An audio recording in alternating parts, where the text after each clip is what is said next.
Student, good morning. आज हम हिंदी में नया चैप्टर लेसन 12 दो माताएं के बारे में पढ़ेंगे। ये स्टोरी एक आदिवासी व वन्य प्राणियों के बारे में है।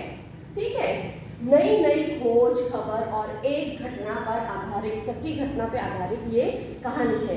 ये कुछ आदिवासी लोग हैं जो वन प्राणियों के नाम से, यानी कि वन प्राणियों के बारे में ये कहानी। आदिवासी जो लोग हैं वो जंगल में, वन में रहते हैं और नई नई खोज खबर घटनाओं के बारे में ये कहानी, उस पे आधारित ये कहानी मैं आपको बताने जा रही हूँ इस चैप्टर के माध्यम से। ठीक है, आदिवासी आसाम के एक अनजान प्रदेश में पहाड़ की तलहटी में हत्या गांव में रहते हैं। ठीक है, हत्या नाम का जो गांव है वहां पे ये आदिवासी रहते हैं पहाड़ी इलाके में। गांव में शीत ऋतु की विदाई पर एक उत्सव मनाया जाता है। वहाँ ये जो आदिवासी लोग होते हैं, इनका रहने का ढंग, पहनावा, रहने का ढंग हम लोगों से एकदम ही अलग होता है। बहुत ही डिफरेंट तरीके के इनका रहना पहनावा, खाना पीना हम लोगों से बहुत ही डिफरेंट होता है। तो ये लोगों का वहाँ का जो उत्सव हुआ करता था वो बहुत ही अलग उत्सव था। ये शीत ऋतु की विदाई पर एक उत्सव मनाया जाता है। ये उत्सव जो था बहुत ही विचित्र और अजीब तरीके का उत्सव था। ठीक है, और इसके बाद क्या था, वहाँ पे एक रंगीन किस्म के पहाड़ होते हैं। वहाँ पे पहाड़ के नीचे एक रंगीन किस्म का पत्थर होता है खाई के पास। उसके निकटम एक मंदिर है। वो जो मंदिर है वो इस तरीके का मंदिर है जिसमें कोई भी भगवान की मूर्ति नहीं है। मंदिर के ऊपर का जो छत वाला हिस्सा है उसके ऊपर भगवान की मूर्ति गड़ी हुई है, यानी कि खुदाई करी हुई है, और जो दीवार है उसके ऊपर मूर्तियों की खुदाई करी हुई है।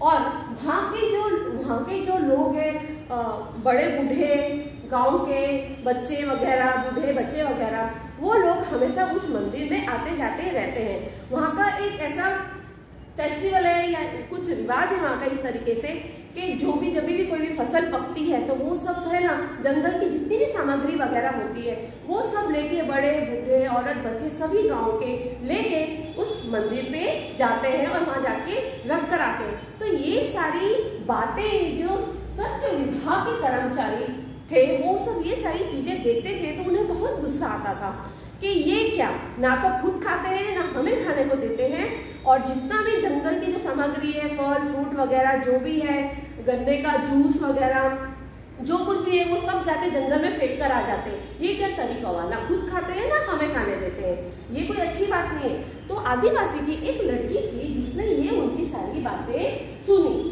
और कहने लगी कि तुम्हें ऐसा कहना शोभा नहीं देता।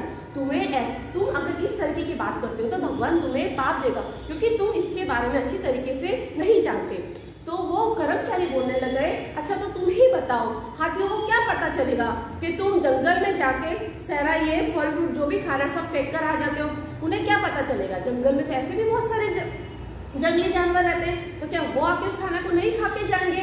तब उस आदिवासी की लड़की ने कहा कि नहीं, ऐसा नहीं होता। हम घंट बाजार में जाके जाते हैं और वहां जाके जो भी सब सामग्री है, खाने पीने की सामग्री, जंगल में जाके रख कर आते हैं। हमारे घंट बजाने से हाथी जो पहाड़ के पीछे रहते हैं, वो हाथी बहुत होशियार और समझदार होते हैं, वो हमारा इशारा समझ जाते हैं और फिर वो वहां से निकल के आ जाते हैं और हमारी जो भी सामग्री जंगल में रखी होती वो उसे खा लेते हैं। तो उनको ये सब बातें बहुत अजीब लग रही थी, समझ में नहीं आ रही थी। तो उसी समय गांव के बड़े बूढ़ों ने वहां का एक किस्सा सुना है। इससे रिलेटेड एक पुरानी स्टोरी जुड़ी हुई थी।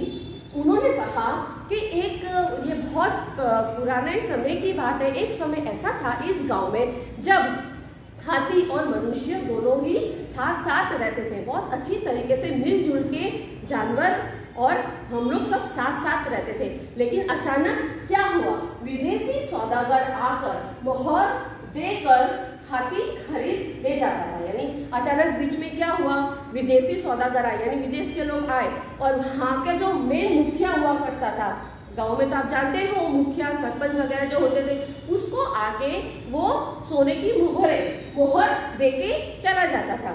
और बट नेचुरली किसी को इस तरीके के पैसे मिलेंगे तो सामने वाला इंसान भले मुखिया हो तो व्यापार क्यों नहीं करेगा, बहुत आसानी से वो पैसा कमा रहा था, तो उसके मन में लालच आ गया। तो वो इस तरीके से क्या करने लग गया, जंगल के जो भी हाथी था ना उनको बेचने लग गया। और उन्होंने हाथी पकड़ने का भी एक बहुत अच्छा तरीका बनाया। विदेशी सौदागर आके मोहर देकर हाथी खरीद ले जाते थे मुखिया के थ्रू, ठीक है। हाथी पकड़ने के लिए उन्होंने एक क्या तरीका बनाया, जैसे जंगल के बीच में क्या करते थे, एक बहुत बड़ा खड्डा खोद देते थे और उस खड्डे को क्या करते थे, उसके ऊपर खूब सारे पत्ते, फूल वगैरह और लकड़ियां वगैरह डाल देते थे और ऐसे ही पूरा जमीन का लेवल, जैसे घास फूस होता है ना, सब डाल के जमीन के लेवल पे सेट कर देते थे। फिर क्या होता था, जब हाथियों का झुंड सामने से आता था तो फिर वो लोग दूर खड़े होकर नोटिस करते थे कि आज तो जरूर कोई ना कोई हाथी इसके अंदर गिरेगा। और हाथी का झुंड जब सामने से आता था तो उसी दौरान चलते चलते उसमें से कोई भी हाथी एक नीचे उस गड्ढे के अंदर गिर जाता था। और फिर जब गड्ढे में गिर जाता था हाथी, तब वो सौदागर आता था और उस हाथी को पकड़ के वो अपने साथ विदेश ले जाता था। तो इस तरीके से इन्होंने जो जाल बुना था हाथी पकड़ने के लिए, उस तरीके से ये हाथी को पकड़ते थे। तो उस जाल में ये हमेशा सक्सेसफुल होते थे, ठीक है। फिर गांव वाले के दो सूत्र थे, बाघ और हाथी। हाँ, इससे पहले जैसे कि जब हाथियों को ये बात पता चली कि इस तरीके से ये गांव वाले हमारे साथ धोखाधड़ी कर रहे हैं, क्योंकि जानवर भी है, उनको भी ये सारी चीजें बहुत अच्छी तरीके से समझ में आता है। तो उसके बाद क्या होता था, जो हाथी का झुंड आता था जिसके साथ इस तरीके का व्यवहार हुआ करता था, वो झुंड दोबारा से उस जंगल में कभी दोबारा से दिखाई नहीं देता था। वो सतर्क हो जाते थे, यानी कि अलर्ट हो जाते थे।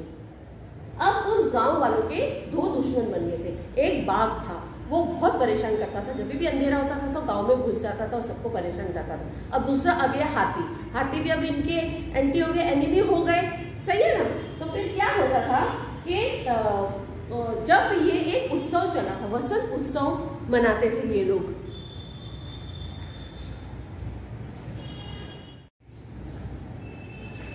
एक दिन की बात है जब लोग वसंत के स्वागत के लिए बाहर निकल गए थे।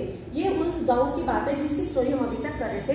एक दिन की बात थी जब लोग रात को वसंत के स्वागत का उत्सव मनाने के लिए घर से बाहर निकल गए थे। उस समय पे बहुत ही ज्यादा ढोल नगाड़े वगैरह बज रहे थे और बहुत शोर शराबा हो रहा था। तो ऐसे समय पे क्या हुआ, रात को बाघ, मौका देखकर एक बाघ वहां आ गया। उसने देखा कि सारे लोग एक फेस्टिवल उत्सव मनाने में लगे हुए हैं, तो क्यों ना मैं इस मौके का फायदा उठाऊं, और वो चुपके से उस गांव में घुस गया। गांव में घुसने के बाद उसने क्या करा, जो मुखिया का जो छोटा बेटा था, 5 महीने का बेटा था, वो कपड़े में लिपटा हुआ था, मुखिया के घर जाके उसके बेटे को खींच लिया और लेके जंगल की तरफ भागने लगा। तो जैसे ही वो घर में घुसा और उसके बेटे को उठाया बाघ ने, तो उसकी मम्मी उसकी जो पत्नी थी, मुखिया की पत्नी थी, वो एकदम से उठ गई, यानी कि वो कच्ची पक्की सोई हुई थी। बट नेचुरली मॉम की नींद इसी तरीके की होती है कि अगर थोड़ी भी हड़बड़ाहट हो तो तुरंत से आंख खुल जाती। तो वो एकदम से जाग गई और उसने देखा कि अरे ये क्या है, तो बाघ मेरे बच्चे को उठा के लेके जा रहा है। और वो तुरंत उसके पीछे लखिया करके पीछे भागने लगी। भागते भागते वो जंगल के साइड जाने लगी।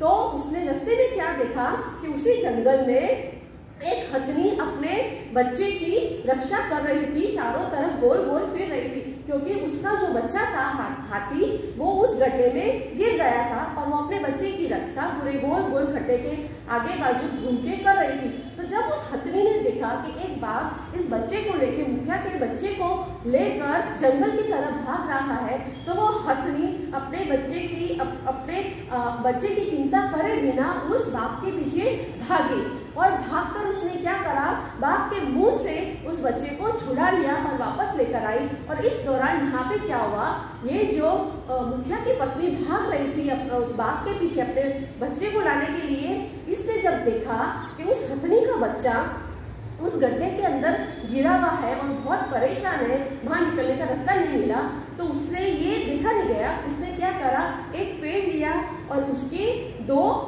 लकड़ी तोड़ी और नीचे गड्ढे के नीचे रख दी और ऐसे रास्ता बनाया और उस खुद धीरे से स्टाइल से नीचे कूद के उस हाथी को ऊपर धीरे धीरे धक्का मारने लग गई और बाहर निकालने की कोशिश करने लगी। इतने में हथनी वापस आ गई और उसकी हेल्प से उस हाथी की जो बच्चा अंदर गिरा था उसे भी बाहर निकाल लिया। ये दोनों माँ की कहानी है कि दोनों ने एक दूसरे के बच्चे को बताया, क्योंकि माँ की फीलिंग माँ ही समझ सकती है, भले वो जानवर है लेकिन उसने फीलिंग उसकी फीलिंग समझी, है ना। तो उसके बाद क्या हुआ, जब मुखिया को ये घर जाके देखा कि दरवाजे खुले हैं, तो और उसे जब इस बात का पता चला तो घबरा के जब मुखिया वापस आया, सुबह हो चुकी थी, तब उसने देखा अपनी पत्नी के हाथ में उसका बच्चा था और हथनी के पास में उसका बच्चा था।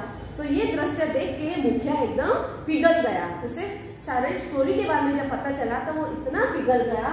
मुखिया ने उसके बाद ऐसा आदेश दिया, मुखिया ने सभी गड्ढों को भर देने का आदेश दिया। उसके बाद मुखिया ने कहा कि आज के बाद सारे जंगल में जितने भी गड्ढे हैं उसे भर दिया जाए, कोई भी हाथियों को इस तरीके से नहीं पकड़ेगा और कोई भी उसका सौदा नहीं करेगा। हम अपने हाथी का सौदा नहीं करेंगे, सौदागर को यहाँ से भगा देंगे।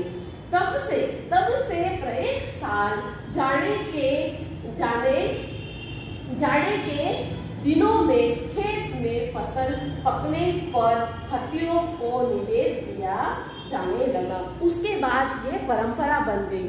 उस गांव वालों ने ऐसी परंपरा बना दी कि उसके बाद से वो लोग सब हाथियों को पूजने लग गए, अपने भगवान की तरह पूजने लग गए। और जब भी जो भी नई फसल आती थी तो सबसे पहले वो उस नई फसल का क्या करते थे, जाके जंगल में हाथियों को निवेद के तौर पे चढ़ाते थे, घंट बजा बजा के लेके जाते थे, नृत्य करते जाते थे, नाच गाना कर करके जाते थे, घंट बजाते थे। तो उसकी आवाज सुन के, ध्वनि सुन के पहाड़ के पीछे जितने भी हाथी थे वो सब आ जाते थे, उन्हें सब समझ में आ जाता था और आके जंगल में जो भी उनका निवेद होता था वो बहुत अच्छी तरीके से खाते थे। इस तरीके से गांव वाले हाथियों को बहुत प्रसन्न रखते थे, खुश रखते थे। ये एक गांव वालों का तरीका था उन हाथियों को धन्यवाद करने का। Thank you.